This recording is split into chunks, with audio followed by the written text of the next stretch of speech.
Si cet État avait été un État pacifique, un État qui traite d'égal à égal avec l'État palestinien,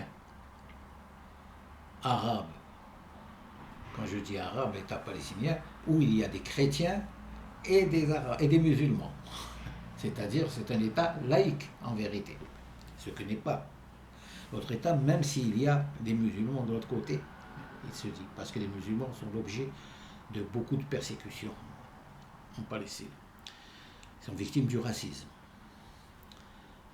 Donc par conséquent, cet État-là a joué un rôle pour le développement du sionisme avec l'aide des puissances capitalistes qui voyaient un moyen de défendre leurs intérêts énergétiques, notamment au Moyen-Orient. Il leur fallait un État de ce genre pour se dresser contre les peuples arabes et empêcher le développement du mouvement progressiste. Voilà en ce qui concerne l'État d'Israël. Et je comprends que certains puissent sentimentalement défendre à tort cet État qui mène une politique coloniale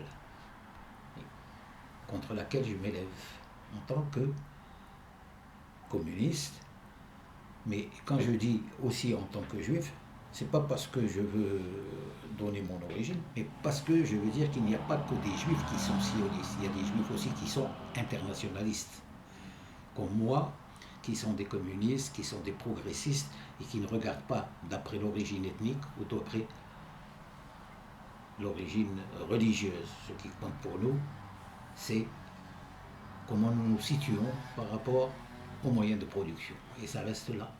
Et donc aujourd'hui, notre rôle